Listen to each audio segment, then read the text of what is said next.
Hi, and welcome to week 4 of the course. This time, I promise that to post the right week and the right posting, which will be this one. So this is week 4, and again, I have enjoyed our discussions. They have been fantastic.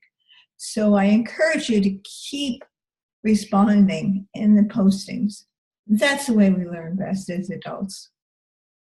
This time, we are going to talk about disasters, and there have been many.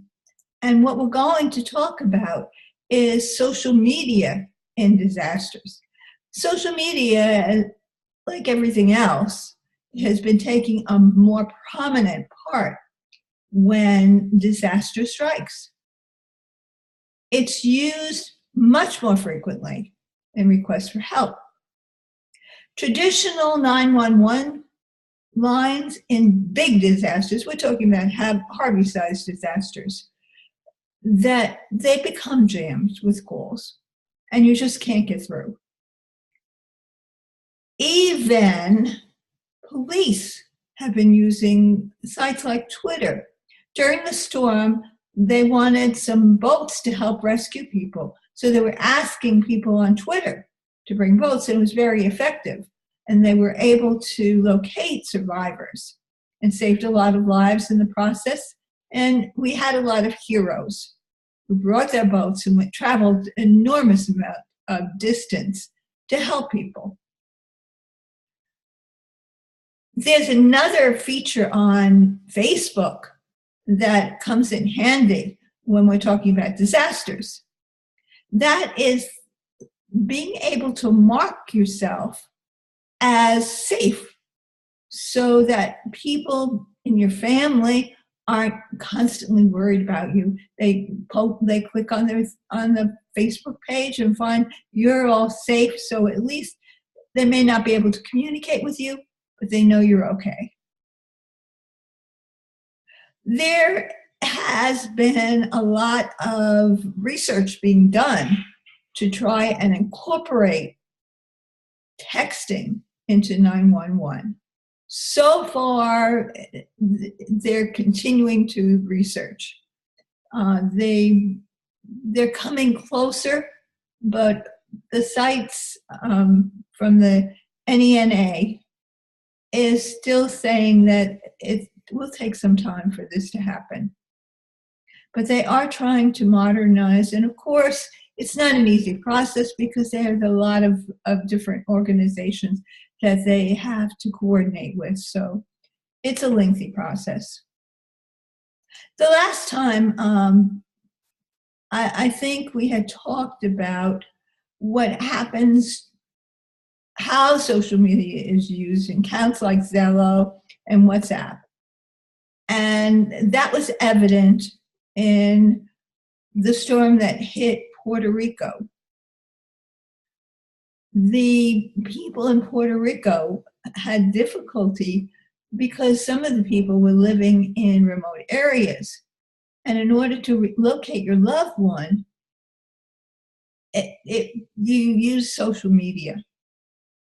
As during an interview, as Carol Mitchell said, it's the only way when she was trying to locate her mom.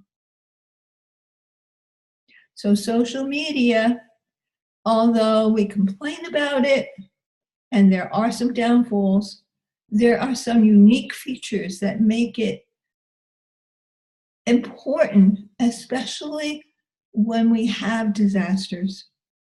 And I don't think this is going to be less. I think there's going to be more reliance on it.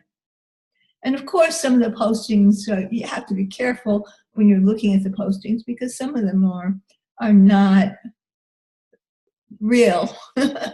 So, you have to read the content in context to make sure. But regardless, it's becoming more important in disasters. And then I've gone over some of the statistics involved with sites. And we talked about Facebook with 1.9 billion users.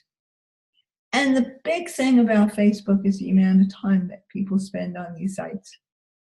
They really go in deep. YouTube, with the unique feature of YouTube is 2 million people view it per minute. 2 million. Can you imagine that? It's just astounding. And then there is Instagram. And on Instagram is great for business because people on there follow the brands. And of course is Twitter. But Twitter people tend to spend less time on the site. It's just a quick looking at it and then going on, deciding whether to respond or not to respond, and then moving on. So it's used a different way than, let's say, Facebook was used. An interesting site has always been Pinterest. These are monitored by companies because people on these sites have a definite interest.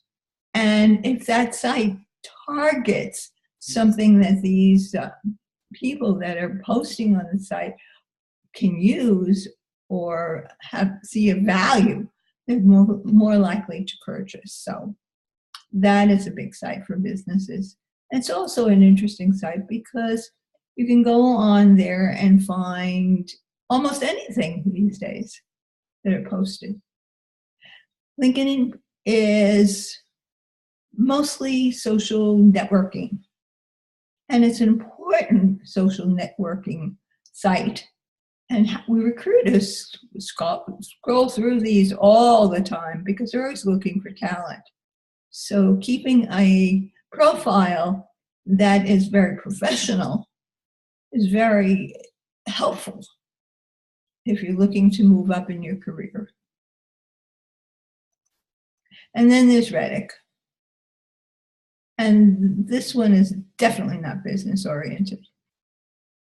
Now, this week we had Part A paper, and Part B is going to be some of the same stuff, where I'm asking you not to quote.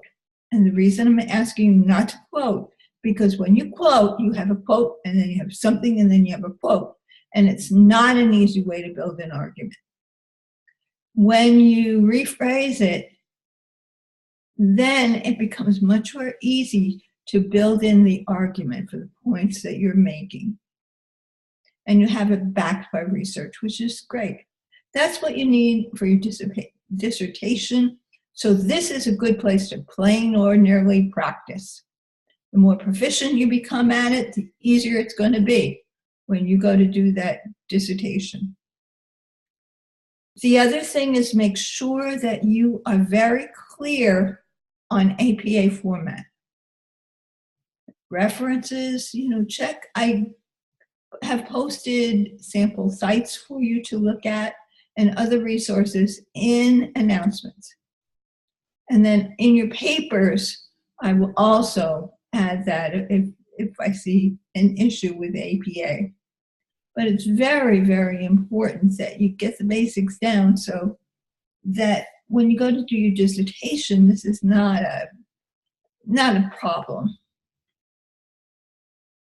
The next time, which will be week 5, we have Part B paper.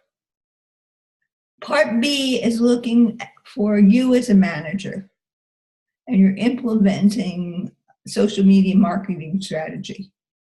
There has been a lot of postings that we have done that discuss this particular one, and that's a great thing because you've built up some knowledge by now by interacting with one another. So this is very cool.